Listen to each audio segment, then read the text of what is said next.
very good evening to all of you. Thank you for joining. And as you know, we have been running this series of webinars or wellness webinars, as we call them, to connect with you, to share what we have learned through our research and working with various clients.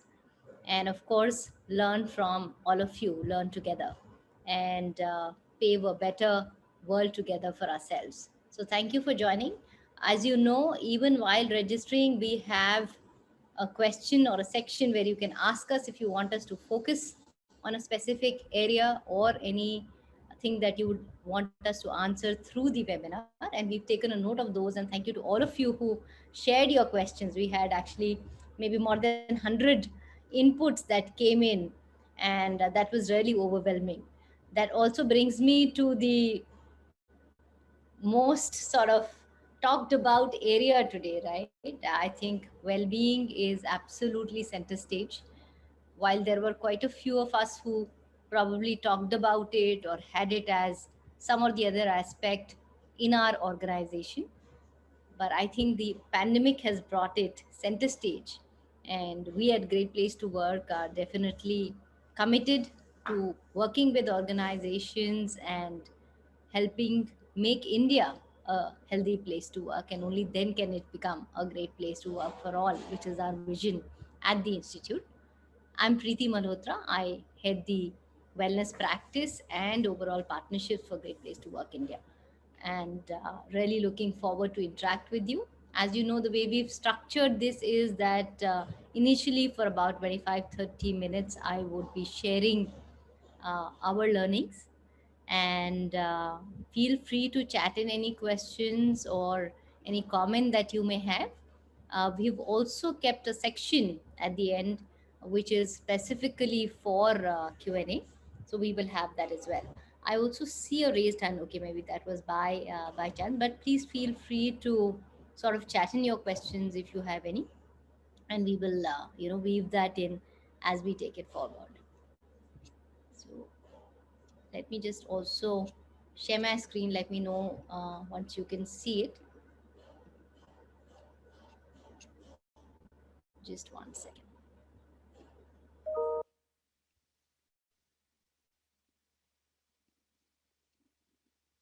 It has also been an interesting journey, since we see quite a few of you have been coming and attending our sessions, I think almost maybe more than a year or so. And some, of course, probably it may be the first time. I hope my screen is visible. I've tried to sort of just minimize this, but in case you're not able to, please chat that in, and my team could support with that. Yeah. So, like I said, yeah. Hi, can you see this? Yes. Oh, okay. Thank you. So, like I said, at Great Place to Work, we're committed to making India a healthy place to work, and great to see all of you here. So, is wellness at the workplace really still a question? I don't think so. There is enough and more data out there, right? And these are just some of the data points that I've put up. Interestingly, now, and probably this was not true pre-pandemic, that 87% of employees, as per one of the recent reports, really consider health and wellness solutions or offerings or benefits when they look to join a workplace, right? So it's become like the top few things that they look forward to when they look at their new workplace or look to even switch roles. Yeah. And if you look at the data which tells us about workplace wellness in our country, at least as per one of the recent reports, and this was, I think, both in WHO and one of our India specific surveys, that said that only 10.2% working population is actually covered by wellness programs, right? And I'm really not referring to the vaccination and some of that, which was like a must do that all of us probably would have gone and done. But if we look at structured well-being programs, it is still fairly low. And so it's a long journey that we have to traverse together. And I'm sure that the fact that all of you are here today, you definitely form among that 10.2 probably. And look forward to that journey together where we can probably encourage more and more organizations to join this movement. If you look at mental health, I think there has been again enough conversations, so many examples, and thankfully, so that the stigma is relatively going down as compared to pre-pandemic, but still a long way to go. As per Lancet, there has been a 25% rise. And actually, as far as physical health is concerned, it's more visible. So we tend to at least acknowledge it and address it. Whereas mental health has definitely been declared as the invisible pandemic, even by WHO. And now, of course, at the global level, there's a call out to address it. So this damage or estimation of not addressing mental health has really almost doubled. So it is $6 trillion now, estimated by Lancet and WHO both, whereas this number stood at almost 50% or probably 60% of this earlier, right? So definitely an absolute priority for all of us. And let me start by sharing some of the things that we have seen, that what do organizations do when they focus on well-being, how does it help them, what are some of our findings, and I'll talk about a few of those before I go into other aspects. And the interesting thing that we saw was really that just now, like I spoke about the address, the cost of not addressing mental health or health overall. And interestingly, the cost of addressing it is nowhere near that $6 trillion, right? And very often it does not even need a huge budget. It is so much about how we interact with each other, how do we treat our people, apart from really those health and wellness benefits, which may be direct, which would have an investment involved.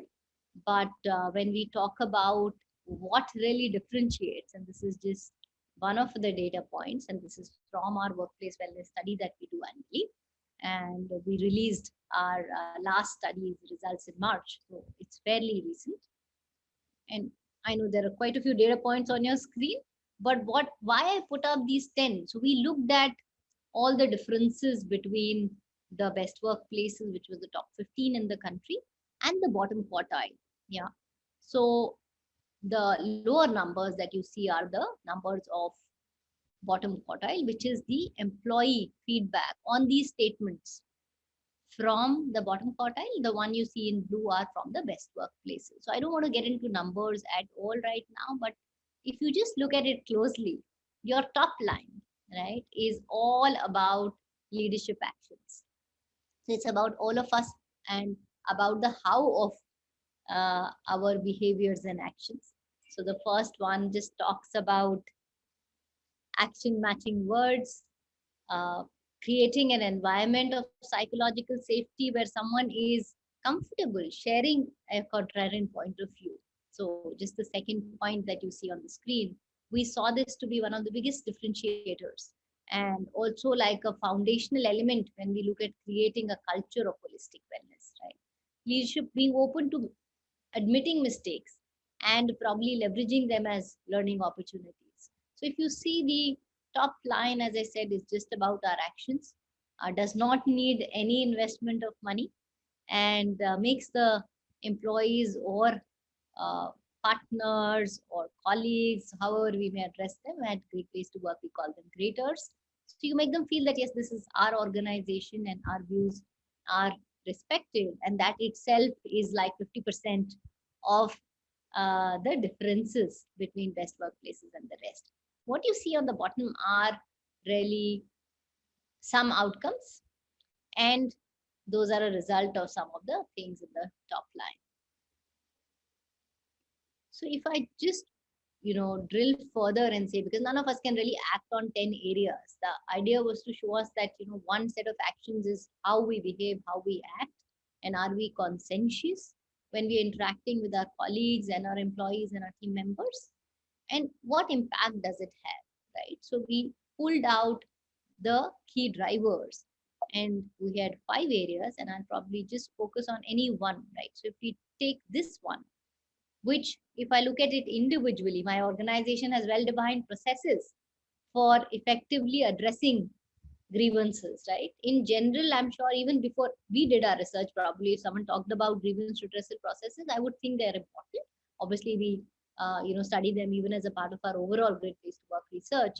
But I would probably not really link them very strongly to overall well-being, or I wouldn't think that it could have this one action or one process being well defined and reported back could have a huge impact. So let's see what's the impact it had, right? And when we talk about key drivers, we're saying what's the outcome that we want.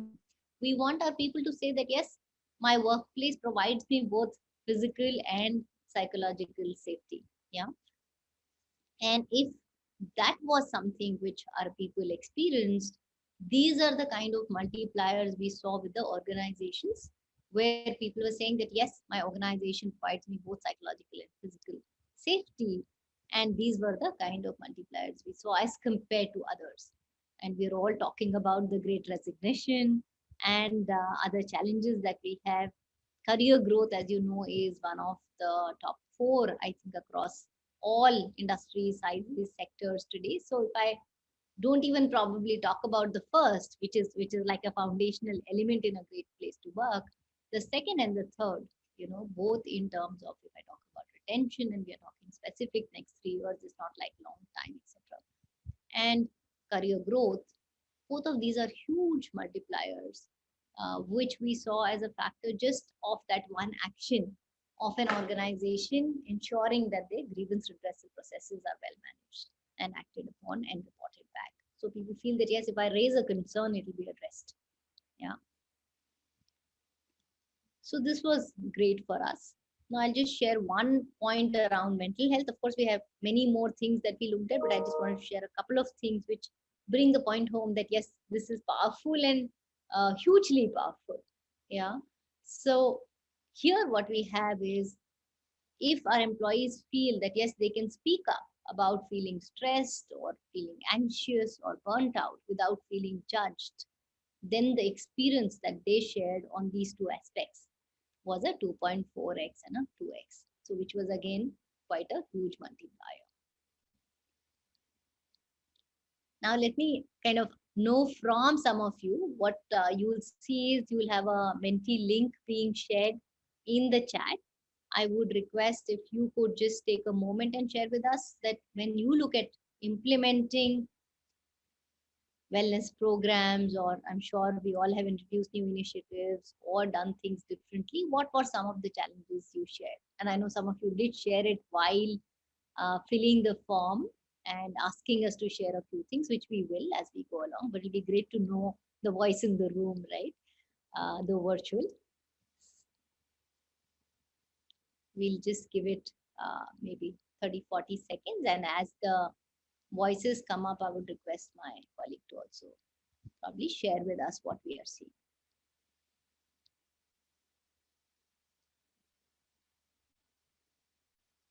Charusham, would you like to also bring up the screen so that we can see what are some of the challenges people are sharing?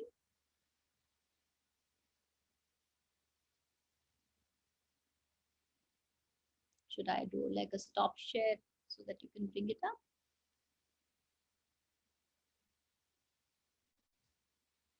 You can even chat it out. Okay, let me open the chat.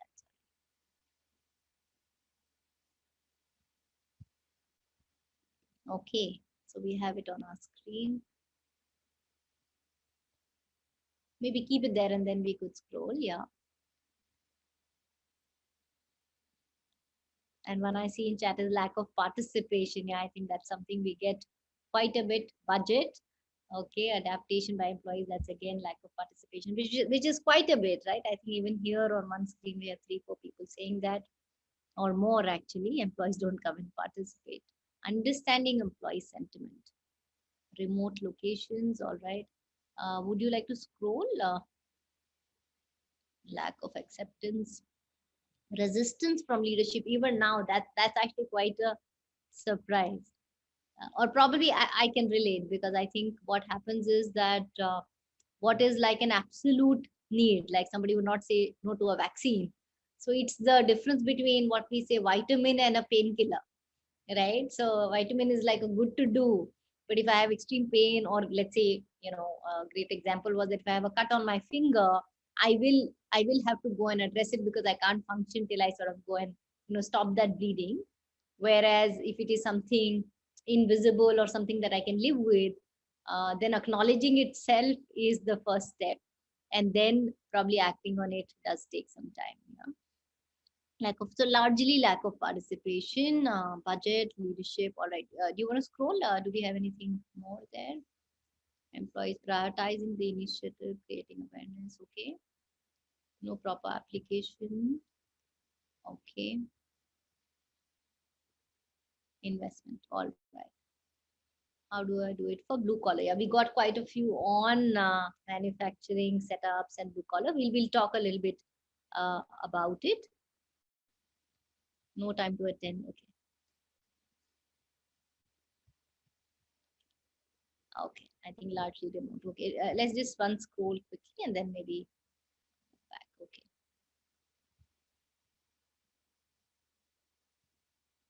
So huge. We'll share some of this also, I think, when we share the recording as well. But thank you so much for sharing. And this also tells us that all of us are struggling, right? Each of us, I'm sure, must be in a different state of, the structure or the where the maturity of our programs is.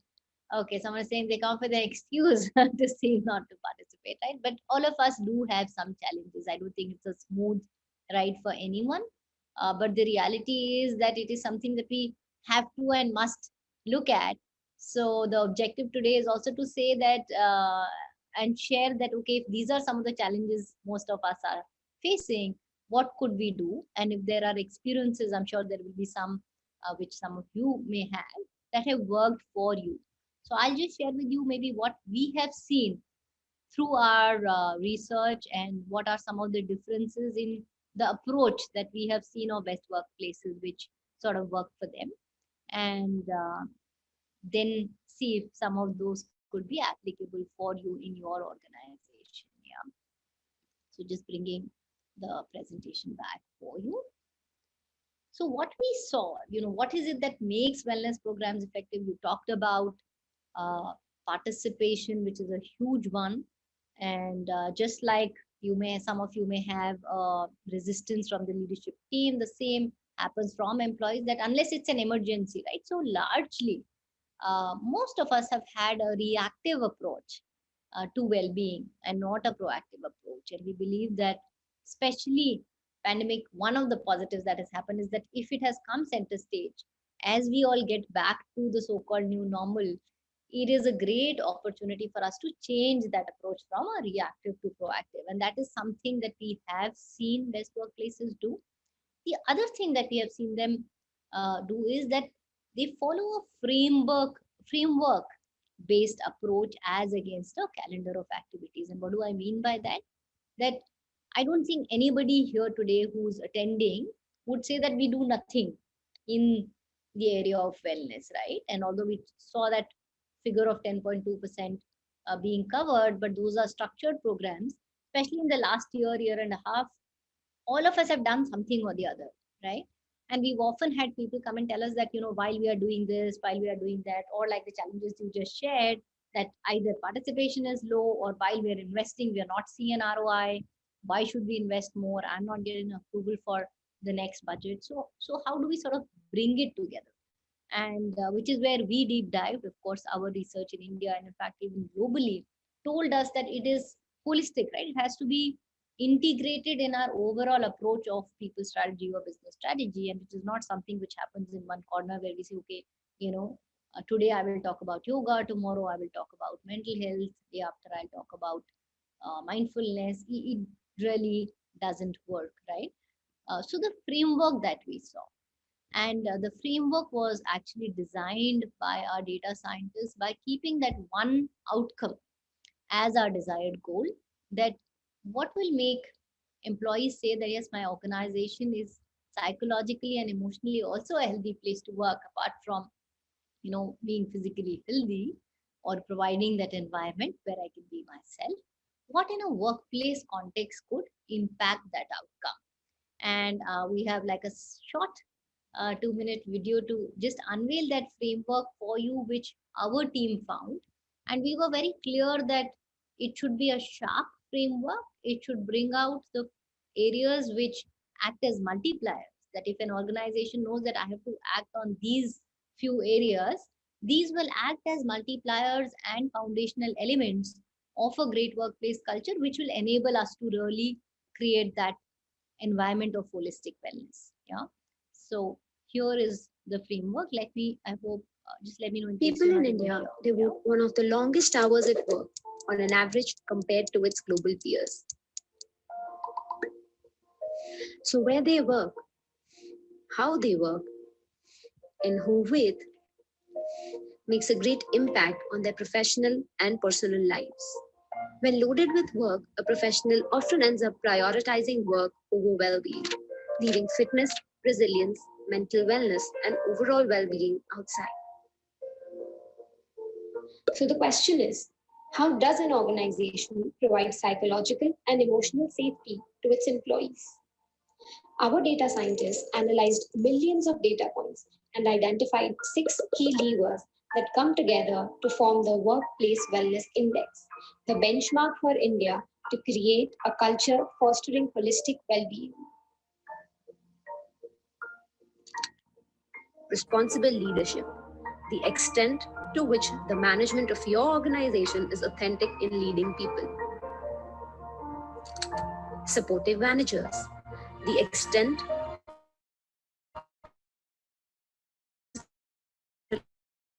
with their team members. Health, the extent to which organizations provide health and medical benefits and encourage employees to maintain their health. Autonomy and fulfillment, the extent to which an individual employee experiences long-term gratification through deeper meaning at work every day. Sense of community, the extent to which the organizational culture is supportive and builds trusting relationships among colleagues. Enabling work environment, the extent to which the organization offers safety, flexibility, and rewards performance. Great workplaces ensure that they know their workplace wellness index and keep a pulse on their employee well being. Join us in our movement to make India a healthy place to work. So interestingly, what we saw was that it actually hinged on 6 levers if we are mindful of. And interestingly, health is only one of them, right? And if we had not done this research, or if we had not really deep dive so much into the data, we also probably would have looked at some aspects beyond health, but may not have really come out with this like a very sharp 6 areas that we could focus on. And what within the responsible leadership, or what within supportive managers, are very specific areas again. So some of the statements you saw in the earlier slide that I shared with you. So responsible leadership could mean thousands of things, right? But when we talk about that psychological safety and creating an environment of holistic wellness, it really had those 2 or 3 areas. So it had leadership openness to admitting mistakes, having a great process of addressing grievances, and creating an environment where someone is absolutely comfortable sharing a contrarian point of view. So, like that, these 6 levers actually just translate into a 25 statement kind of index or an employee survey, which we call as the Workplace Wellness Index. And that gives us really the pulse of what our people are experiencing. And if we really focus on these aspects, we just saw what are the kind of outcomes that we could get. So, this is one approach, and I mean, fairly well established, because obviously this has been validated through research. And also the fact that so many of our organizations that we have studied across the globe actually ratify this, right? Because when you looked at that, okay, we were not really realizing that the work that we do in enabling our managers, and especially in the last 2 years kind of context, where all of us now, even now, I think that earlier ways of working is not coming back at all, right? Hybrid is in, flexibility is in.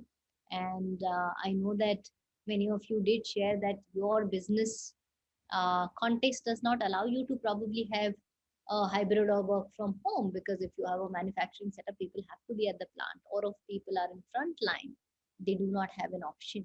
So we do have that. But interestingly, when we recently ran a wellness benefit study, we saw that out of the companies which said that our business does not allow us, our business model does not allow us to have work from home or hybrid kind of work arrangements, even about, I think, 80% of them said that they had still worked out a flexibility option, because they realized that in after the experience that all of us have gone through, not having flexibility is not an option, right? How do you do it in a manufacturing setup will absolutely vary from somebody like us, maybe, where work from home is okay and it's not impacting my business, right? But so whether it is a rotational time off, whether it is having those options, and in case you're a caregiver or you have something else to attend to at home, you have that flexibility in terms of the timings or shifts, of course, in coordination with your team members and managers. But flexibility has to be an integral part of our working model, right? So this really gave us a structure through which we could design our programs, and that ensures a couple of things, right? One, that it is more effective. Second, irrespective of the time, effort, money that we spend in our wellness benefits and programs, so whether it is rupees 10 per head or 100 per head or 10,000 per head, right? Are you getting the ROI that you should get or that you desire, will happen if we follow a framework, as against probably just designing various programs or benefits. The second thing we saw them do was the approach that I was just talking about, that most of us are reactive about health. A simple example, I think all of us would know that we talk about a health checkup, something as simple as a health checkup, right? And almost all best workplaces have it. I'm sure many of you have it. If I run a poll right now, I'm sure many of us will, majority will say that yes, we do offer it. But the only time we can mandate it, right, for our people is at the time of joining. That yes, a checkup is a pre-joining sort of mandate, right? uh, Rest of the years, once an employee is in, it's a nudge. We tell them that yeah, please go and do a checkup. And even after we do it, acting on what the test tells us or the results tells us is, one, of course, your own ownership, but second, it's not something that somebody can really drive, right? And if I talk about myself, I think I'm guilty as well, that okay, if I know that my certain value, let's say it's cholesterol or anything, is high, I will act on it only when something really goes wrong, right? So most of us have that reactive approach, but I think it's time that we have a preventive, proactive approach, and it is not only on specific days or when things go out of control. Yeah, so that is something we saw as well.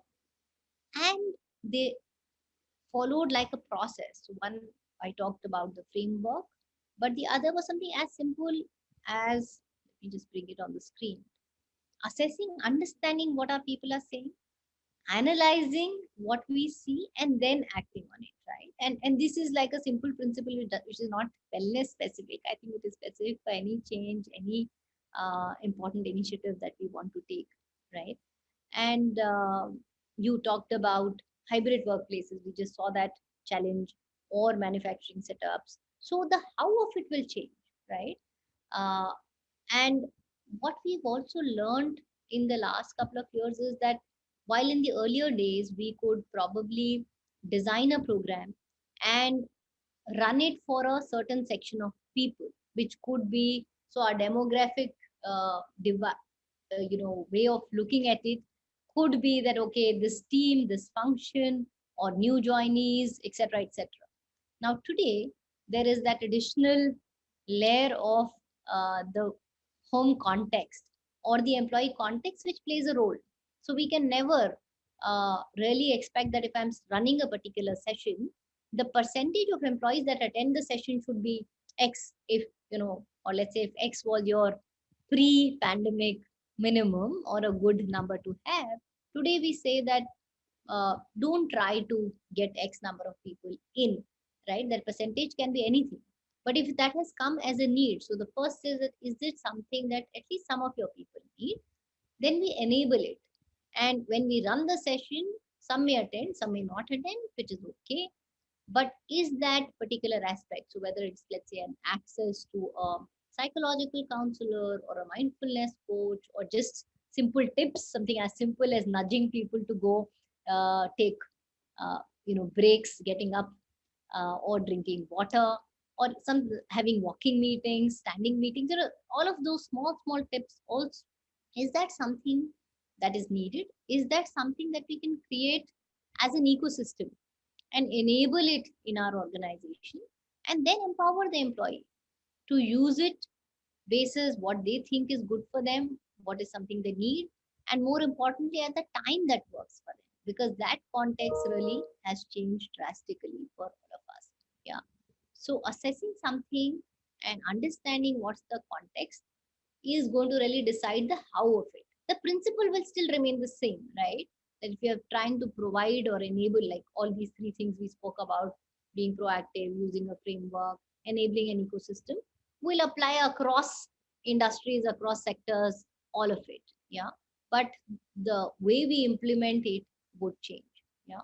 So when we assess again, this is one framework, and you could have a pulse that you do, which is okay, but I think just looking at all of those elements is important. It could be a pulse. There are people who are doing it fortnightly. There are people who are doing it monthly.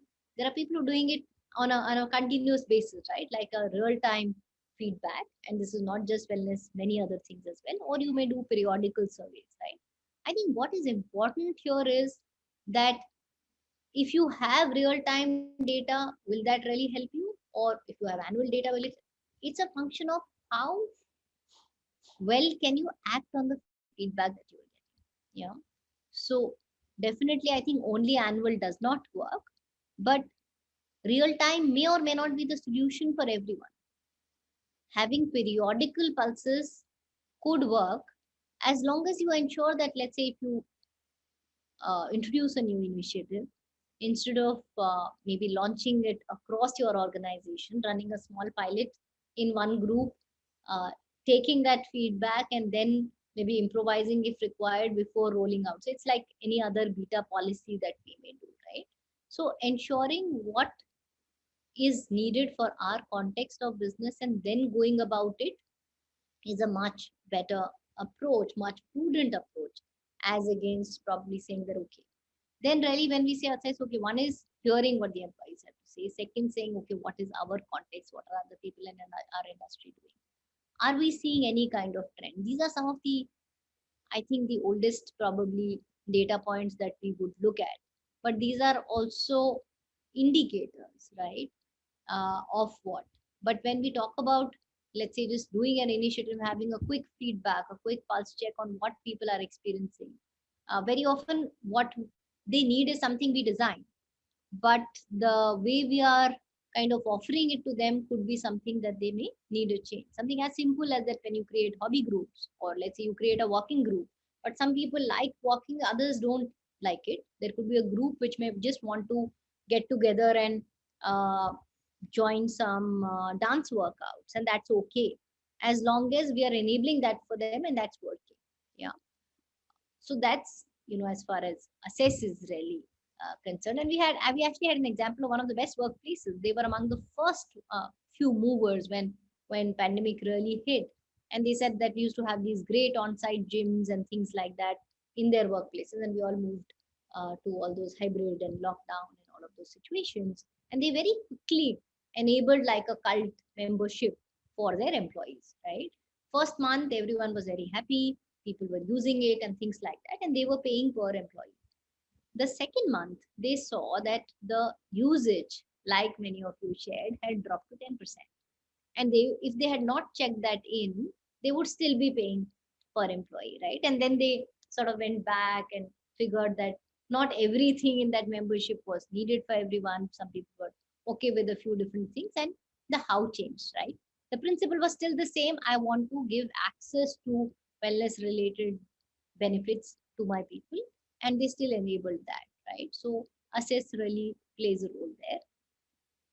In terms of real time, like I said, if it works for you, it's a good way to look at it. But if you have a lot of data and you're not able to action it, then it may not be a great idea to jump from, let's say, an annual to immediately to real time. You may go slow and look at probably pulse feedbacks or periodical feedbacks before you move to real time.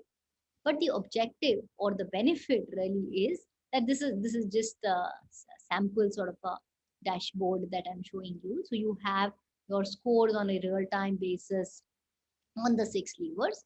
You can decide what are the other metrics you want to track.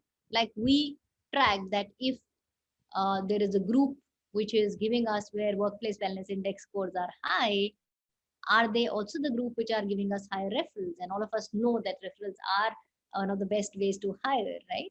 So like that, you can look at, you don't have to track too many data points, but basis your business, there will definitely be two, three, four sort of levers, which then act as lead indicators for us to take action and move to a proactive approach instead of, probably finding out something after at the end of the year and figuring out that, oh, this happened because of which someone left. And so real time feedback, not just for well-being but for overall also. I think the approach and the principle is the same. If you are having live data, it kind of acts like a sensex, where you can say that if it goes, you decide the range, right, of a particular area, and you say that if it goes plus minus uh, X or Y, it is okay.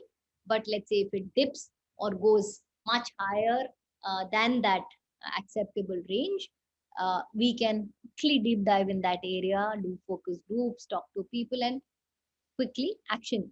Even if it is something good, I said, even if it's much higher, it's great to say, hey, what's happening here which is working well for you? Can we kind of share this and have an internal best practice sharing and share it with the others in the team? So it really works if you know how to really action the data, and more importantly, keep sharing back, because this transparent dashboard, the best outputs we have seen are when you also open it to the employees. So it's not something confidential that we have to track only at the leadership level. Of course, the actions should be role modeled by the leadership, but really involving employees and even deciding something that, okay, which initiative will work, what should we do, what is the reason why we see a less participation in this particular initiative and things like that. And the best one, I think it's an age old thing of cross functional teams, but really the implementation definitely does not lie with just HR. The more you involve people and create groups and communities, the implementation is so much higher. Yeah, so this is one way of really looking at it. Coming to analyze, I think just from a this standpoint, I'm sure all of you do it, but really looking at what are some of the areas which are the reason of either a low participation or something which is not effective. Are we okay to quickly take action and change it? It's not that, okay, we've invested in it, let's take longer. I think being agile in today's day and age is really really important. Looking at what are best practices which are working for others, and one important one in any organization setup, especially if you are a slightly larger firm, uh, the first foundation is, okay, building that foundation of best intention, right, which really comes through in our values, our philosophy of why we think well-being is important, and leaders role modeling it. But for it to really work, like any other policy, it comes alive to people through managers, right? So really enabling our line managers, equipping them on how to deal with this, and more importantly, as a first step, manage self, so that they can manage teams is very very important. So there are organizations who would constantly run programs for their managers, help them really understand that what are all the benefits that we have. If they are undergoing stress or anxiety, or if they need help, can they reach out to a senior, or can they be really mapped as buddies on something like this? Because especially in the current context, I think the expectations from managers have only gone up, but the pressure and burnout that we have seen in managers has also been so much higher, right? We also have a program that we run specifically for managers, which is called Wellness Champions. It's a series of workshops that we do. And we have seen quite a few of our organizations also have specific programs. So what we do is we help them understand how do they kind of fare today on their fitness index, on their resilience index, on their social index, because all of these have an impact on how am I really ready to not just perform in my role or to feel good, but also then be available. And in fact, Mahindra shared with us that they have this program which says, "Are you fit to lead?" which is even for their senior leaders. And they have mapped each of the senior. It's also a part of just planning for succession and all of that. That is, all senior leaders have been mapped with both, physical health doctor and a mental health expert, which is the basic, right? Of course, they have their benefits and the whole ecosystem. But the idea is to say that you are the best judge. Nobody is looking at their data, right? All of this data is always confidential. But you also have that message that we understand that while you are delivering on your business numbers, you all have pressures. This is available to you, and you take a call. And if you really need to step back, pause, reflect, take a break, it is okay. And I think just having that one message across is itself a huge, huge plus for our workplace environments. And then really acting on it. So I don't think I need to really get into each step, but really having that, pausing at each step, really looking at what is data telling us, what are our people telling us, what are we experiencing, and even when we are discussing some of these ideas or being absolutely on our feet and agile to change something, and being ruthless about even saying that, okay, if this is not working, let me change it, or that yes, is something which will not work in my context. It's okay to say, right? So having that environment where even when these discussions are happening, are we able to really express our real point of view, or we say, okay, it's fine, let me not really push this point across, and I have other business things to take care of, does not work. So as leaders, I think we have to ensure that we are speaking our mind. If we believe that something is right, then we push forward for it. Yeah. Role of well-being, again, we looked at what were some of the data points we saw, what were some of the huge multipliers people experienced if they had a focus. And this is just one more simple aspect before I go into sharing what some of our clients had to share. So we also looked at feedback on employee emotions, and we simply asked employees to share that how often do you experience these emotions in a workplace context. And this representation is of course for you, but it's not how we ask it in this survey, but it's simply like a frequency kind of information that we ask, that you experience success or you experience inspiration from a rarely never to a regularly always. So it's like a frequency scale. And this is illustrative, but what we saw, and I'll just share a couple of emotions and the kind of impact was huge. So one was role of inspiration at the workplace. So all of us know that the why of an organization is very important, and people connect to the purpose that you have at your organization, right? So let me explain these circles to you. So we looked at you know that we talked about the 6 levers. What we did was that we looked at feedback of employees who shared that frequency as a 4 or 5, right? So either a regularly or a always, and the other was never, rarely kind of thing. So the dark green is the score of the people who experienced inspiration more often. So the frequency of inspiration was higher for them in a workplace context, and the ones who had it lower. So if you are not feeling inspired, all your feedback, right? This is 6 levers of wellness, but I'm sure if you ran any other survey with them, it will be hugely lower. So the gaps that you see are quite significant, right? And it is a simple actionable that as leaders or as colleagues, are we giving moments where people feel inspired about the work they do, right?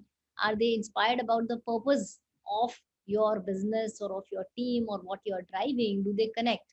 And we have even a couple of statements which says that my my job is not just, it gives me sense of meaning, sense of purpose when I'm coming here, or is it just something that I'm doing because I don't have an option, right? So these were the kind of multipliers we saw.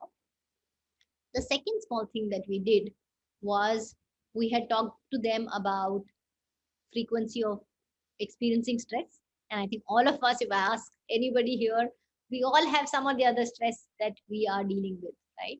In fact, we also know that a certain level of stress is probably even needed, especially when we talk about sports, etc. We say, there's a minimum sort of a catalyst level that you need to even perform at your optimum level, which is different. So all of us have some level of stress, but the degree of stress which is manageable and at what stage we need an intervention to address it is important. But what we did was we compared people sharing low frequency of stress and high frequency of stress. And I'm sure if I ask you, like, commonsensically, for all of us, people experiencing low stress would be more productive, would have their response on all of these four areas, which are our indicators in any workplace, be more positive, right? So the pink box that you see is the factor of people who experience low stress, right? So if I experience low stress, the retention was 1.8x as compared to somebody who experienced high stress, right? And we did the same thing for someone who experienced low happiness and high happiness. So if your low stress multiplier was 1.8x, your high happiness multiplier was 3.1x. So the differentials were huge for us to see, right? And this was like an eye opener. Now, when I think back, of course, commonsensically it says, yeah, if I'm happy, I will do better, I'll be more productive, I'll be more engaged. So we were saying that if you have to focus on one thing or two things, should we focus on providing, that inspiration and happiness and meaning to our people, as against probably trying to really manage stress? That does not mean that you ignore stress, but just the multipliers here are just tell you that what is it that we should focus on. If you had the option, or if you had paucity of time or funds, uh, then you know what to focus on to get a higher multiplier, and that will probably have a multiplier impact on stress as well. Yeah, so these were heartening for us. Before we move into Q&A, just a quick thing on, this is a small video on some snippets from the experiences some of these best workplaces shared with us as to what did they do, how did they really look at well-being in their workplace, how do they define the programs, and some learnings here. So it's just about 4 to 5 minutes here.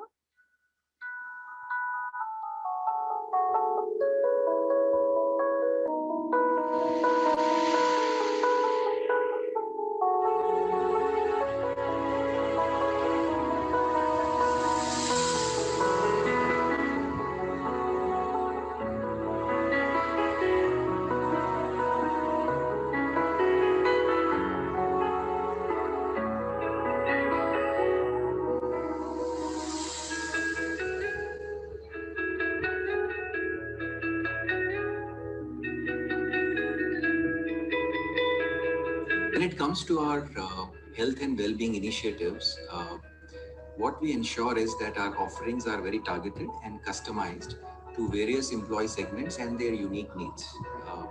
As an organization, we truly believe that our resources should be invested mainly on prevention versus cure. Indegene, which is a health tech company, health is the core of our business, and we have employees who are also the core for our business and for its growth. My Health Matters is the initiative that we run at Indegene to take care of the physical as well as the mental well-being, not only at work, but also partner along with employees to see how we can help them at a personal level as well. These last few years have been very, very unprecedented conditions. We have been able to think of new ways to partner with our employees in different ways and support them in every possible way we can. Great Places to Work has really helped us to refine this whole process by looking at how can senior leadership really be the role model, how managers today, being very fragmented, can still support their team in different ways to take care of themselves, how we as a company can really create a whole framework as well as build an environment of support for our employees who are spread across. I think these play a very important aspect to refine our health strategy and help us to be in line not only with the industry, but also to be sensitive to the needs of employees and bring about a positive change in their life. At Ford, we measure the effectiveness of our wellness initiatives by the rates of awareness, adoption, and advocacy of our various initiatives. We call our wellness initiatives as Flourish at Ford initiatives. Our wellness champions from various teams and functions gather needs from the employees, provide feedback on our various initiatives, drive local fit for purpose initiatives, and also help us set the annual wellness priorities. Ultimately, it's our employee pulse scores on wellness that sort of helps us stay on course of our wellness agenda. Some of the key indicators that we track, which tell us whether our health and well-being programs are really working, are the first one is a very unique program to GSK, which we call as Partnership for Prevention. It has been in existence for almost 4 years. It's about providing immunization support to employees and their immediate family for most of the diseases, which now also includes the COVID vaccine. We are participating in the health and wellness survey conducted by Great Place to Work Institute for Costa. And we are really excited and proud to be among the top companies in this category. People's well-being has always been a top priority for us. And being in a people's business, being an IT services company, we understand the importance of health. We see a direct value of investing in people both at an individual level and Great Place to Work team has been doing marvelous job in identifying new subjects to conduct surveys, which actually helps organizations in improving the areas where there are opportunities for improvement. Workplace Wellness Index was something new to many of us, and we were wondering whether wellness can also be measured. Thanks again to GPTW team for reaching out to us and informing that yes, it is possible. This study on the best practices in health and wellness by the Great Place to Work Institute is a very timely intervention for us, which actually helps companies like us to share and learn from each other on our practices. We have also received rich feedback by participating in this survey this year, and we hope to learn even more in the coming year.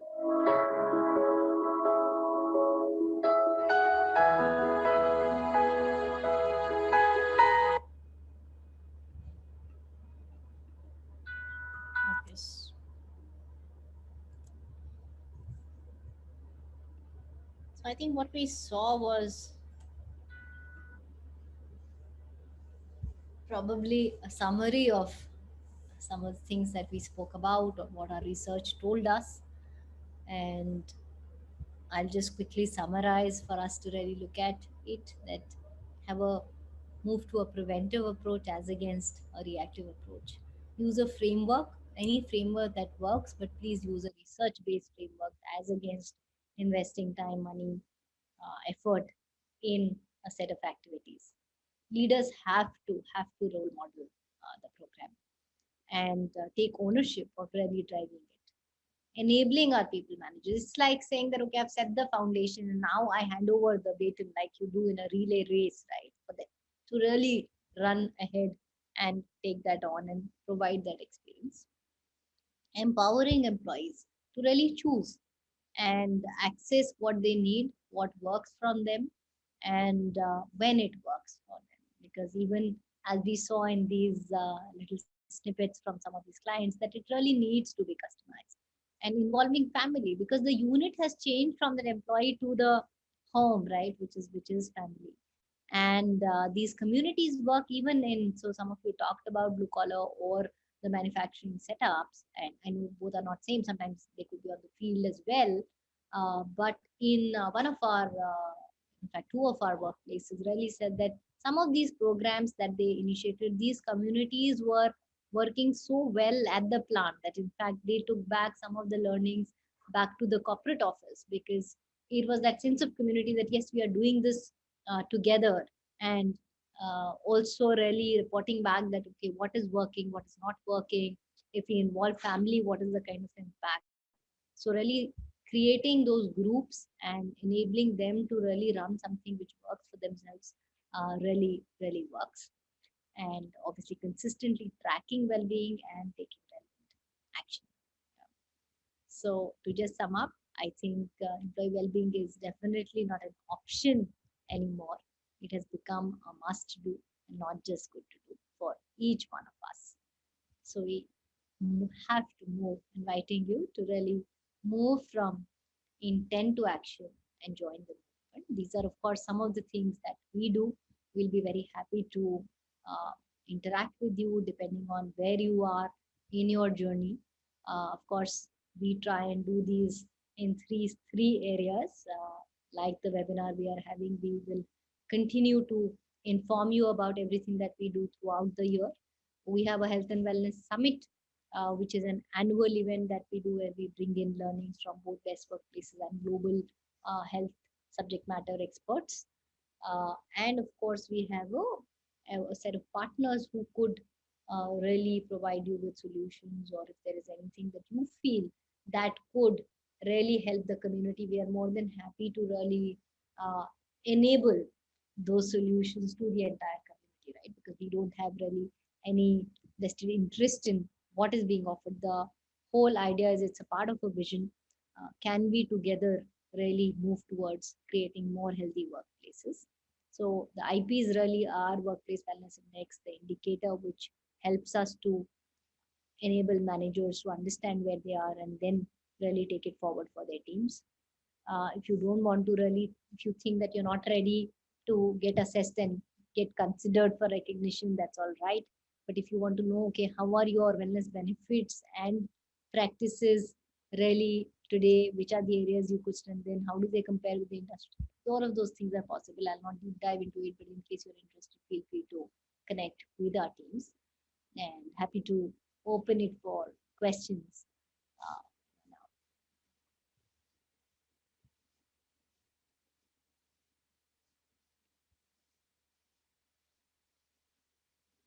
So you could either type it into the Q&A segment. I'll also pick up a few questions which in case we have not addressed through the program. And do also share your feedback with us, which will help us to customize or modify the future webinars that we do. I'll also pick up some questions which we have received while you signed up, and try and address some of those. And you can either, I would recommend that if you put it in the Q&A tab that you see, that will be better, because otherwise I'll have to look at two different tabs. So don't chat it in, probably if you can put it in the Q&A, that will help.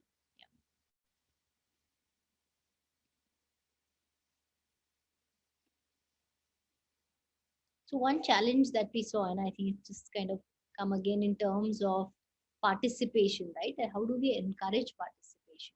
So a couple of things that which I shared during the session was really creating those communities and actually involving the larger teams in implementation. That definitely works, and we have seen numbers go up. Another thing which one of the organizations did and shared with us, and that actually helped them take their usage of mental health benefits also significantly higher, and which we thought was very powerful, because that's the area where the usage is lower, was that they created, just the way we all create buddies during an induction program, right?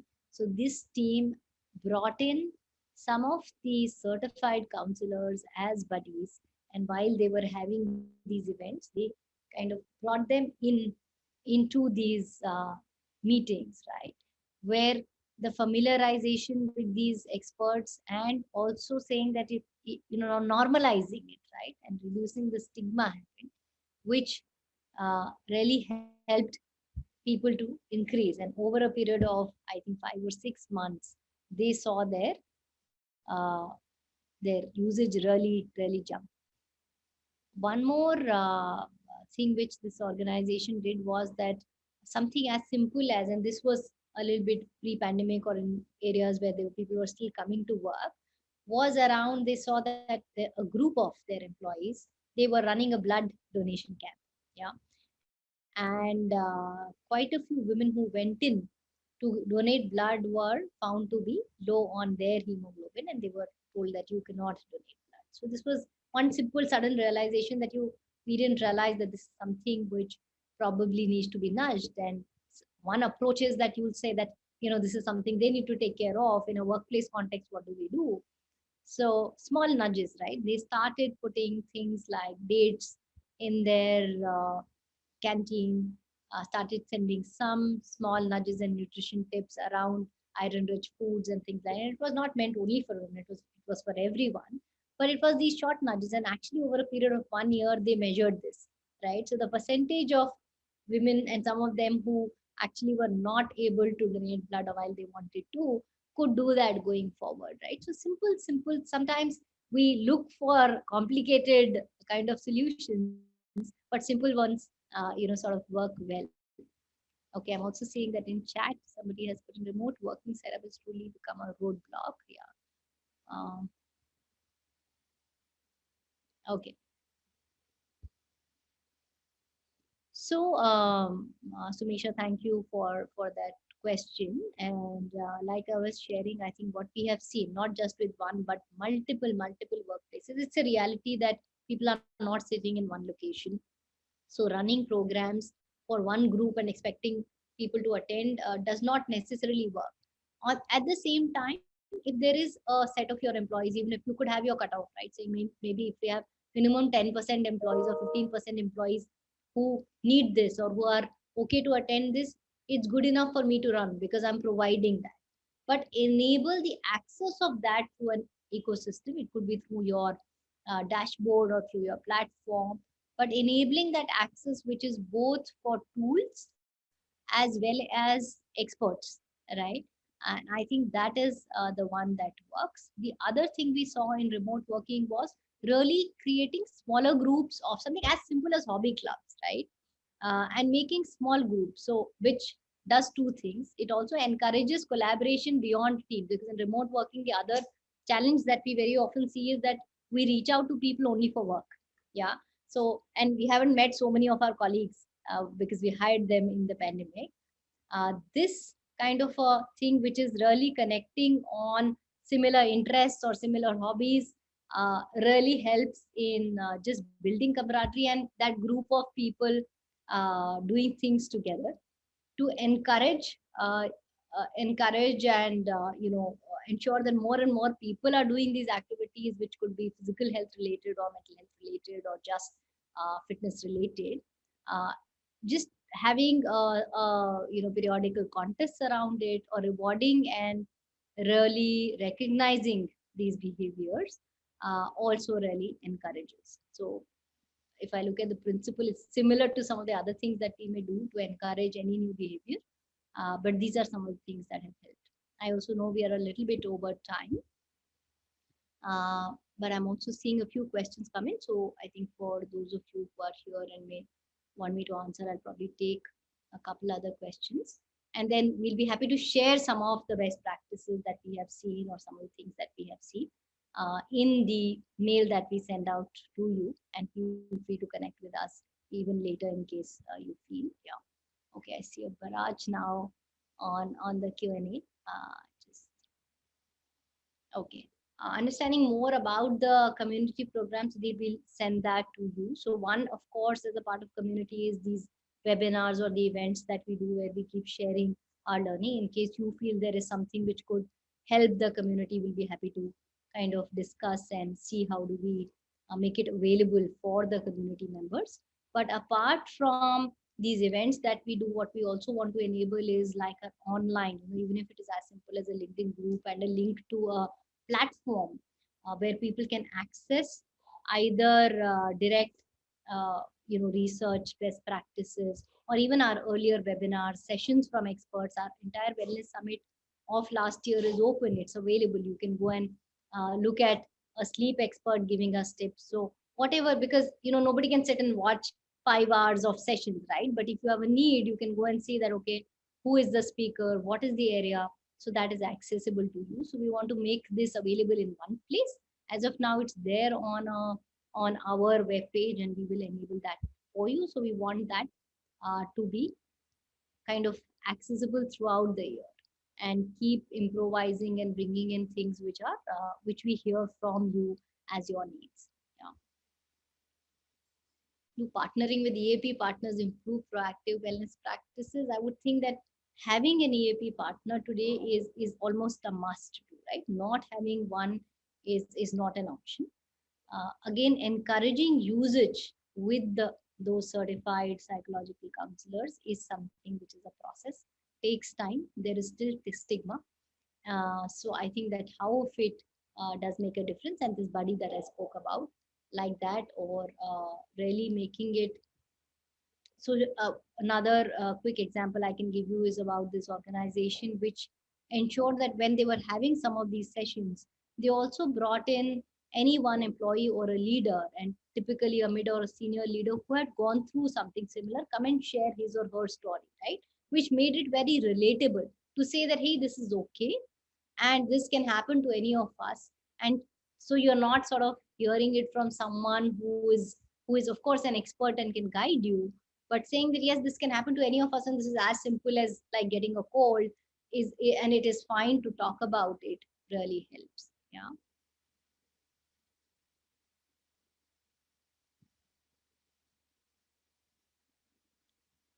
Okay, I'm also seeing that it is seen as an individual responsibility. In fact, we think it's something absolutely a two-way street, right? Employee well-being is very personal. So just like we saw, the majority of challenges was usage.